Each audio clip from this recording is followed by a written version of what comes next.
MSME 50 साल से India की इकोनॉमी का मेजर पार्ट है। इन्होंने बिग इंडस्ट्रीज के कंपैरिजन में बहुत सारी जॉब्स क्रिएट किए हैं। इन्होंने रूरल और लेस डेवलप्ड एरियाज को डेवलप किया है। इन्होंने रिड्यूस किया इनकम एंड वेल्थ की गैप को, सपोर्ट किया लार्ज इंडस्ट्रीज को और बूस्ट की इकोनॉमिक ग्रोथ को। एमएसएमई डेवलपमेंट एक्ट 2006 में डिफाइन किया था एमएसएमई को, कैसे इन बिजनेसेस को ग्रो किया जाए। इसमें मैन्युफैक्चरिंग एंड सर्विस बिजनेसेस दोनों को रिकॉग्नाइज किया था। हम चाहते हैं कि एमएसएमई नेशनल लेवल के ऊपर रिप्रेजेंट करे।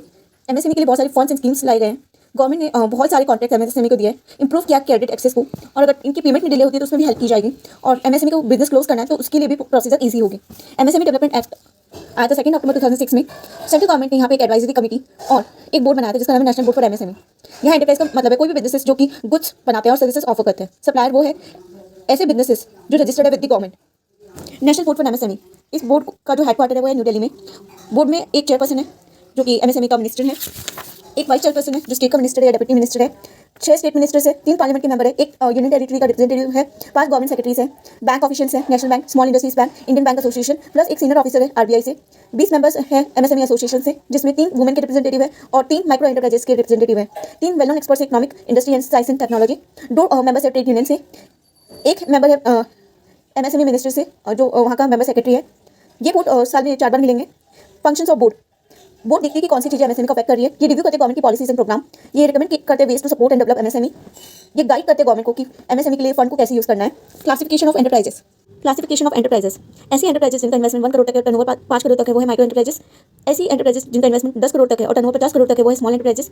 ऐसी एंटरप्राइजेस जिनका इन्वेस्टमेंट 50 करोड़ तक है और टर्नओवर 250 करोड़ तक है, वो है मीडियम एंटरप्राइजेस।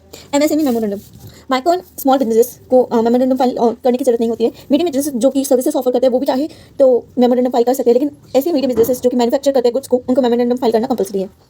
और इन्हें फाइल करना पड़ेगा ऐसी अथॉरिटी के साथ जिनको स्पेसिफाइड किया है सेंट्रल गवर्नमेंट और स्टेट गवर्नमेंट ने। एमएसएमई की प्रमोशन एंड डेवलपमेंट के लिए सेंट्रल गवर्नमेंट बहुत सारे प्रोग्राम सेटअप कर सकती है। इन प्रोग्राम्स में आएगी training, technology update, marketing, infrastructure improvements. Government जरूरत के अकॉर्डिंग इन प्रोग्राम्स को अनाउंस कर सकती है। उद्यम रजिस्ट्रेशन प्रोसेस, रजिस्ट्रेशन फॉर्म उद्यम रजिस्ट्रेशन पोर्टल पे होगा। रजिस्ट्रेशन बिल्कुल फ्री है। आधार, अगर प्रोप्राइटरशिप है तो ओनर का आधार लगेगा, पार्टनरशिप है तो मैनेजिंग पार्टनर का आधार लगेगा, एचओएफ है तो कर्ता का आधार लगेगा। फॉर अदर एंटिटीज आधार के साथ साथ जीएसटी और पैन भी लगेगा। अगर पैन अवेलेबल नहीं था पहले तो जो ओल्ड डिटेल्स है वो अब सेल्फ डिक्लेरेशन के थ्रू ऐड की जा सकती है। एक उद्यम रजिस्ट्रेशन पर एंटरप्राइज होता है। इसमें सारी एक्टिविटीज कवर हो जाती है जैसे मैन्युफैक्चरिंग सर्विसेज और बोथ। अगर किसी ने फॉल्स इन्फॉर्मेशन दी तो उसको पेनल्टीज भी लगेगी। एडिशनल नोट्स, एंटरप्राइज नेम को बोलता है उद्यम और रजिस्ट्रेशन को बोलता है उद्यम registration. Permanent registration number provide किया जाता है आफ्टर रजिस्ट्रेशन। एक ऑनलाइन सर्टिफिकेट प्रोवाइड किया जाता है विद क्यूआर कोड और इसको रिन्यूअल की भी कोई नीड नहीं होती है। जो इन्फॉर्मल माइक्रो एंटरप्राइजेस है वो उद्यम असीस के थ्रू रजिस्टर कर सकती है फॉर लोन बेनिफिट्स। उद्यम रजिस्ट्रेशन बेनिफिट, एक परमानेंट आईडी मिल जाती है बिजनेस को, इजी एंड पेपरलेस प्रोसेस है, रिन्यूअल की भी कोई नीड नहीं है, मल्टीपल बिजनेस एक्टिविटीज कर सकते हैं, गवर्नमेंट बेनिफिट्स मिल जाते हैं जैसे लोन, टेंडर, पेमेंट प्रोटेक्शन, और बैंक से जब लोन लेने जाते हैं तो उसमें भी प्रायोरिटी मिलती है।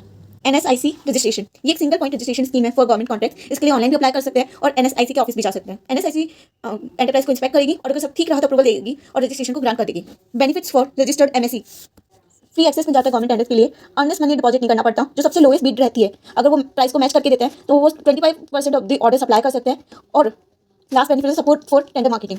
एमएससी फैसिलिटेशन काउंसिल और डिस्प्यूट सॉल्व करके देती है अबाउट पेमेंट बिटवीन बिजनेसेस। सबसे पहले वो कंसिलिएशन के थ्रू डिस्प्यूट को पीसफुली सेटल करने की कोशिश करते हैं। अगर कंसिलिएशन के थ्रू मामला नहीं जमता तो फिर आर्बिट्रेशन की ओर जाते हैं। आर्बिट्रेटर अपना डिसीजन 90 दिन में सुना देता है। अगर आर्बिट्रेटर के डिसीजन से कुछ नहीं है तो फिर कोर्ट में उसके डिसीजन को चैलेंज कर सकते हैं, लेकिन वहाँ पे पहले 75% ऑफ अमाउंट जमा करवाना पड़ेगा। उसके बाद कोर्ट डिसाइड करेगी कि सप्लायर को कितना पैसा देना है। कंपोजिशन ऑफ काउंसिल मेंबर, इसमें 3 से 5 मेंबर होंगे। एक होगा सीनियर गवर्नमेंट ऑफिसर, रिप्रेजेंटेटिव्स होंगे फ्रॉम बिजनेस ग्रुप्स, बैंक और फाइनेंशियल एक्सपर्ट्स होंगे, इंडस्ट्री फाइनेंस और लॉ के एक्सपर्ट्स होंगे।